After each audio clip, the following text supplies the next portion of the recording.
जय Hind. Part second देखिए आज का, ठीक है, पार्ट्स में है। अब आगे आता है, अभी हमने पढ़ा इंडियन नेशनल कांग्रेस के साथ हमने क्यों 26 जनवरी 1950 को कॉन्स्टिट्यूशन डे या रिपब्लिक डे को कॉन्स्टिट्यूशन को एनफोर्स क्यों किया 26 जनवरी 1950 को, ये अभी हमने पढ़ा। ये इसकी लाहौर सेशन में जेएल नेहरू ने 1929 को क्या कहा था, कंप्लीट इंडिपेंडेंस की बात की थी, बट कंप्लीट इंडिपेंडेंस पूरा नहीं हो पाया। तो जब हमारे कॉन्स्टिट्यूशन तैयार होकर आया 1950, तो हमने क्या किया, पूरे भारत में एनफोर्स किया क्या, कॉन्स्टिट्यूशन ऑफ इंडिया, जिसे रिपब्लिक डे भी मनाते हैं, ठीक है। अब देखिए कॉन्स्टिट्यूशन का आइडिया कहाँ से आया, एम.एन. रॉय ने दिया था। किसने? एम.एन. रॉय। आप डॉक्टर राजेंद्र प्रसाद जो थे पहले प्रेसिडेंट भी थे। अब कॉन्स्टिट्यूशन जब बन के तैयार हुआ, रिहान साइन किसने किया था सबसे पहले, ये पढ़ाया है मैंने बड़ी बार, डॉक्टर राजेंद्र प्रसाद ने, क्योंकि उस टाइम क्योंकि वो प्रेसिडेंट थे, वो प्रेसिडेंट भी थे और कॉन्स्टिट्यूएंट असेंबली के प्रेसिडेंट थे प्लस, और डॉक्टर राजेंद्र प्रसाद पहले व्यक्ति थे जिन्होंने कॉन्स्टिट्यूशन को साइन किया सारा, और लास्ट जो व्यक्ति थे वो इंदिरा गांधी के हस्बैंड थे, फिरोज गांधी, ठीक है। Feroze Gandhi was the last to sign the constitution of India, याद रखिएगा, ठीक है। ये क्वेश्चन भी। अब हाथों से कॉन्स्टिट्यूशन तो हमारा बनाया बी.आर. अम्बेडकर ने, ठीक है ना, बट हाथों से किसने लिखा, प्रेम Bihari Narayan. Who wrote Indian Constitution by hand? Prem Bihari Narayan. Temporary President Constitution Assembly, President Constitution Assembly, Chairman of the Drafting Committee, ठीक है, ये समझ आ गए। नेक्स्ट देखो, ये हम डिस्कस कर चुके हैं। अब हमने यूनाइटेड स्टेट से हमने क्या क्या लिया, कॉन्स्टिट्यूशन के अंदर बहुत सारे प्रोविजंस हैं जो हमने बोरो किए। कौन किस किस से हमने क्या बोरो, प्रीएम्बल हमने यूनाइटेड स्टेट से लिया। फंडामेंटल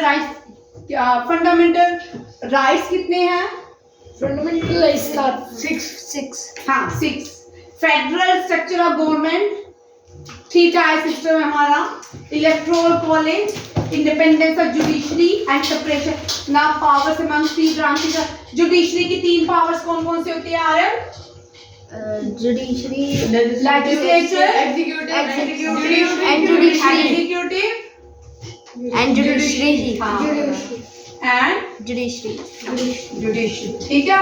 ये 3 प्रेसिडेंट जो होते हैं, who was supreme commander of arm force, कौन होते हैं सुप्रीम कमांडर ऑफ प्रेसिडेंट। ये सिस्टम हमने किससे लिया, यूनाइटेड स्टेट से।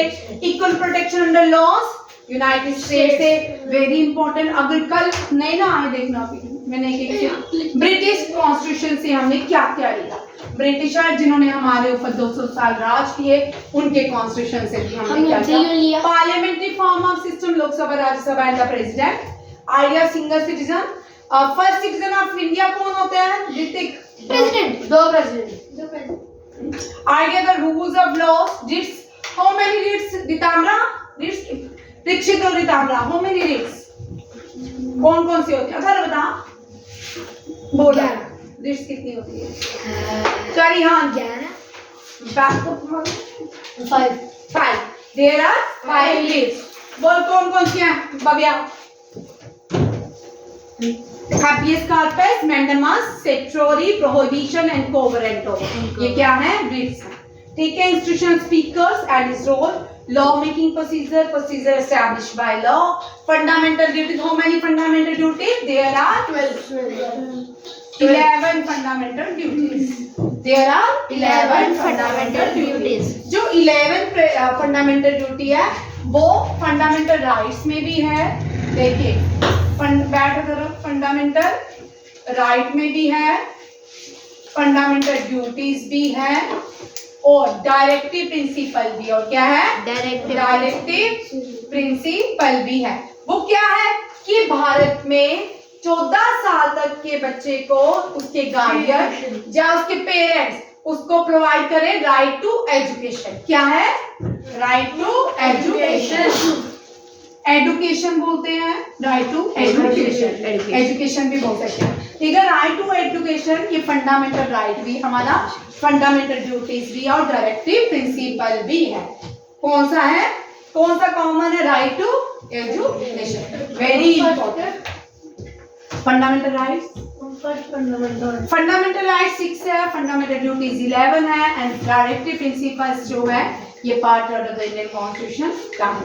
Idea social economic and political justice in preamble ये हमने कहां से लिया, ब्रिटिश कॉन्स्टिट्यूशन से लिया। अब आगे देखो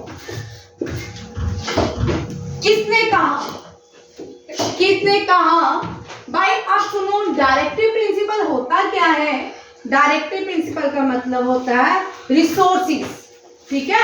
तुमको तो मैंने पढ़ाया चैप्टर स्विच में भाई, नहीं पढ़ाए,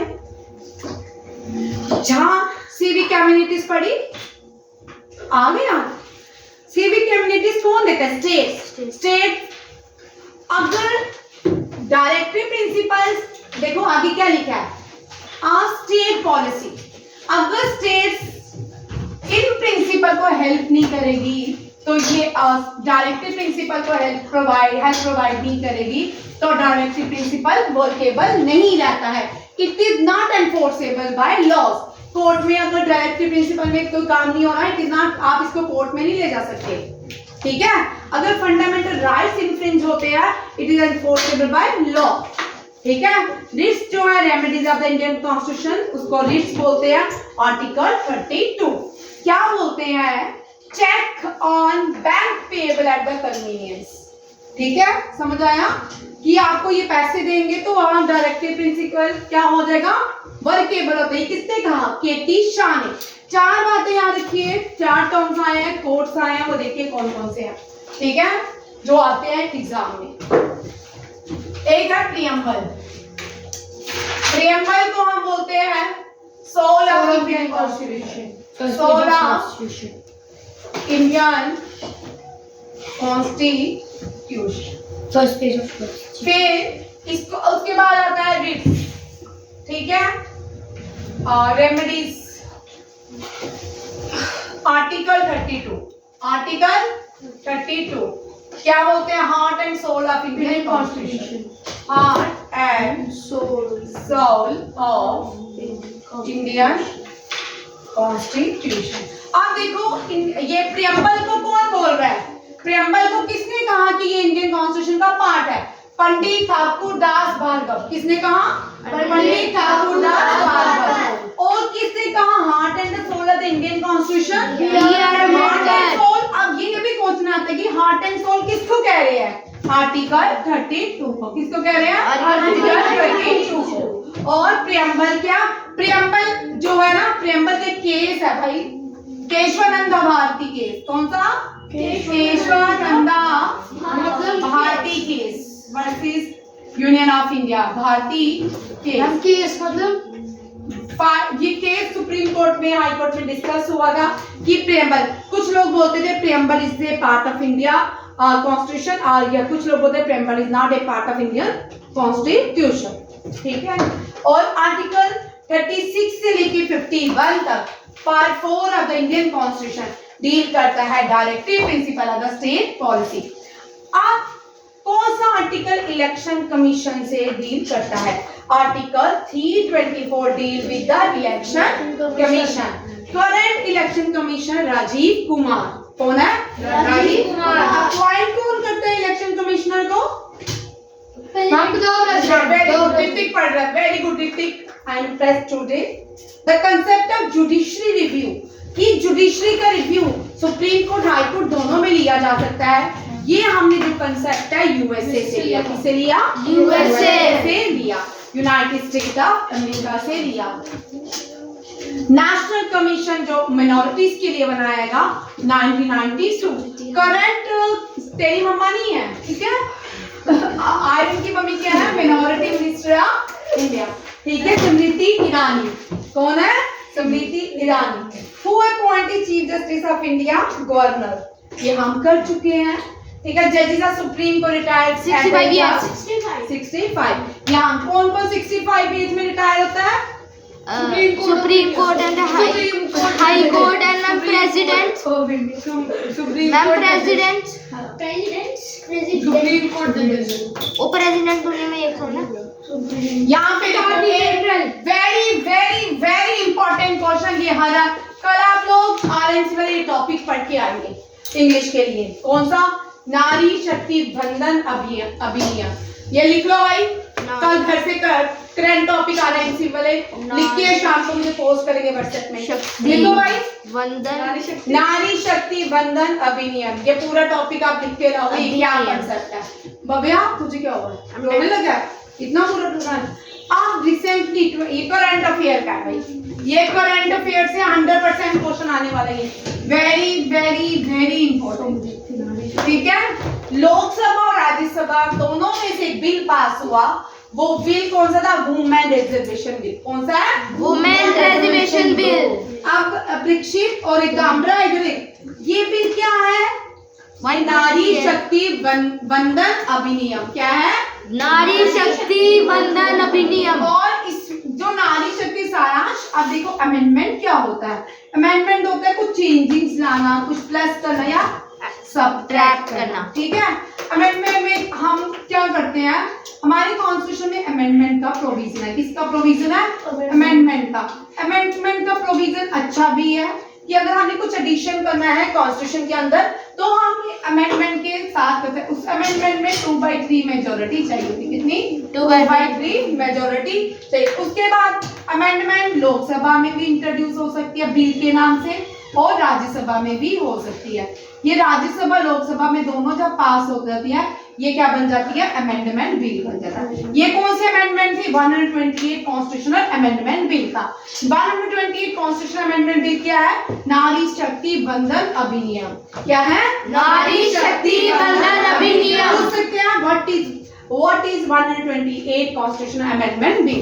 क्या है? नारी शक्ति बंधन अधिनियम। अब इसके बाद यहाँ पे इतना इंपॉर्टेंट पॉइंट है, अमेंडमेंट दोनों हाउस से पास होगी। अमेंडमेंट तब तक अमेंडमेंट नहीं होती जब तक प्रेसिडेंट उसमें कंसेंट नहीं करते। कौन? प्रेसिडेंट की कंसेंट में सिग्नेचर नहीं होते। प्रेसिडेंट जब कंसेंट दे देते हैं, अमेंडमेंट हैज बीन अप्रूवल। ठीक है, समझ आया? ये क्वेश्चन समझ आया? बहुत इंपॉर्टेंट क्वेश्चन है। नारी शक्ति अभियान। अब ये लिख लो, ये हम कर चुके हैं, ये लास्ट है। ये यहाँ तक आपका टेस्ट रहेगा, परसों इसके आगे कल करेंगे। कल आपको हॉलीडे रहेगा, भाई दूज है, ठीक है। ये लास्ट, ठीक है। प्रेसिडेंट ये हो गया। लॉन्गेस्ट सर्विंग प्रेसिडेंट ऑफ सरकारी कमीशन। सरकारी कमीशन अभी हम कल पढ़ेंगे। सरकारी कमीशन स्टेट सेंट्रल रिलेशनशिप के लिए बनाई गई थी, शेड्यूल 7 के लिए सरकारी कमीशन। इंदिरा गांधी ने ये बनाई थी सरकारी कमीशन, 1983 में बनाई गई थी, और इसके जो हेड थे आर सरकारी थे। Who is called father of local self government? Lord Ripon. यहाँ तक आज हम अपना कॉन्स्टिट्यूशन रखते हैं। कल इसको कैरी करेंगे। क्या कर रहे हो? कल इसको आगे करेंगे पार्ट 3 में, ठीक है। थैंक यू, जय हिंद।